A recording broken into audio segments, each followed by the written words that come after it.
Bien-aimés de Dieu, la paix soit avec vous. Nous sommes au premier dimanche du temps de carême, temps de transformation intérieure.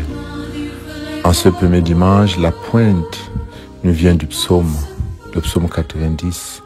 Quand je me tiens sous l'abri du Très-Haut et repose à l'homme du Puissant, je dis au Seigneur mon refuge, mon rempart, mon Dieu dont je suis sûr. Jésus se place dans cette optique de confiance absolue en Dieu pour résister aux manœuvres du diabolos, le diseur.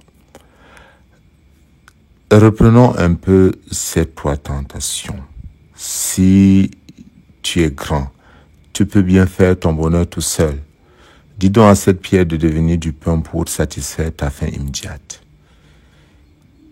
La deuxième, peut-être ferais-tu mieux de m'adorer moi pour réaliser tous tes projets.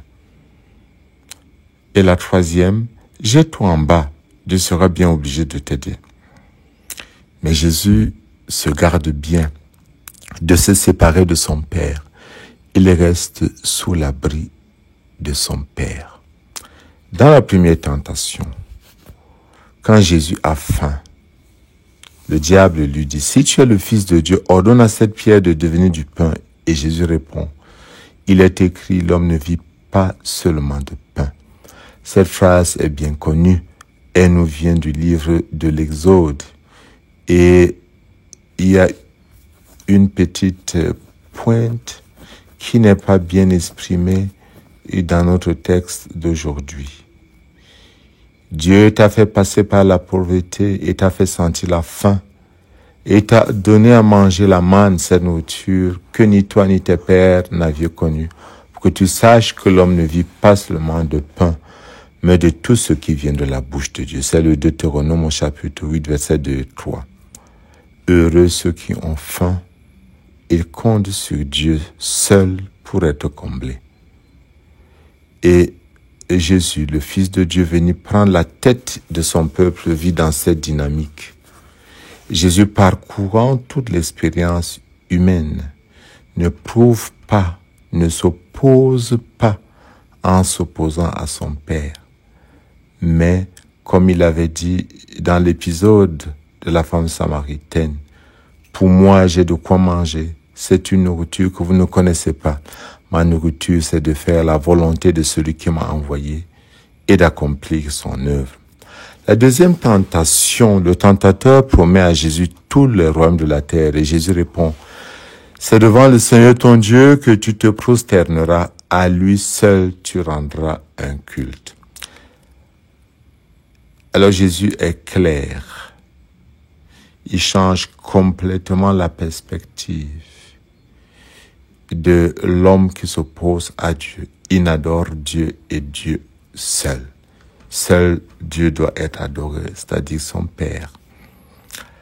Il faut remarquer l'inversion de perspective entre les exigences du tentateur et les dons gratuits de Dieu.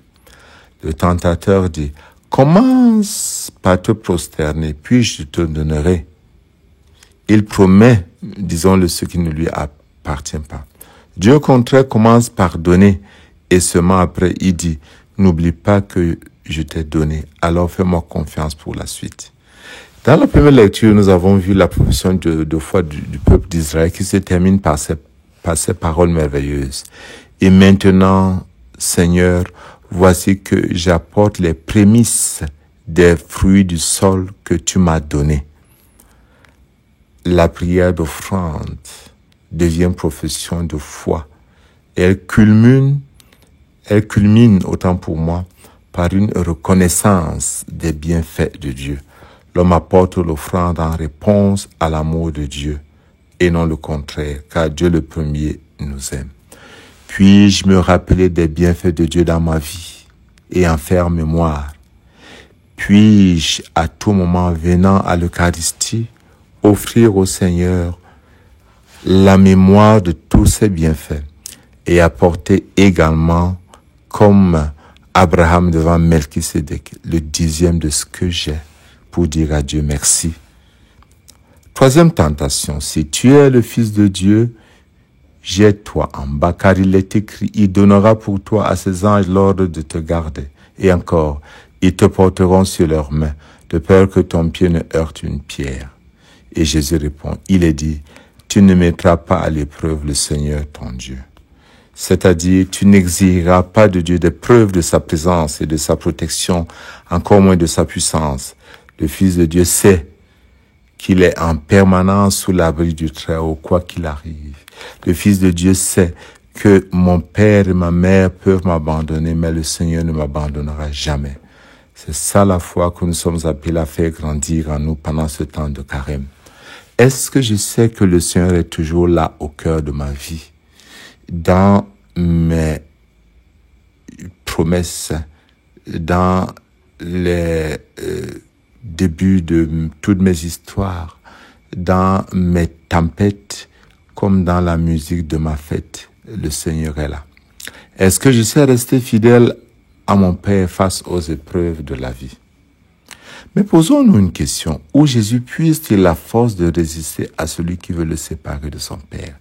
Dans la lettre aux Éphésiens, Saint Paul dit, puisez votre énergie dans le Seigneur. Il propose les armes du chrétien. Et l'une de ces armes, c'est effectivement la parole de Dieu. Jésus s'est puisé son énergie de son intimité avec son Père en vivant de la parole de son Père, car lui-même, il est parole et nous montre le chemin. Dans la deuxième lecture, nous avons suivi cette profession de foi de Paul aux Romains. Tout près de toi est la parole, elle est dans ta bouche et dans ton cœur. Cette parole, c'est le message de la foi que nous proclamons. En effet, si de ta bouche tu affirmes que Jésus est Seigneur, si dans ton cœur tu crois que Dieu l'a ressuscité d'entre les morts, alors tu seras sauvé. Je dirais, si de ta bouche tu affirmes que Jésus est Seigneur, si dans ton cœur tu crois que Dieu l'a ressuscité d'entre les morts, alors tu es sauvé. Jésus nous mène sur ce chemin de la victoire. Avec Jésus, bien-aimé de Dieu, dépassons la tentation du pouvoir par le service à nos frères et sœurs. Dépassons la tentation de l'avoir en valorisant le partage pendant tout le temps de carême. Dépassons la tentation du savoir par une vie de prière profonde et assidue. Dépassons la tentation des plaisirs par l'ascèse, le jeûne et toute autre pénitence.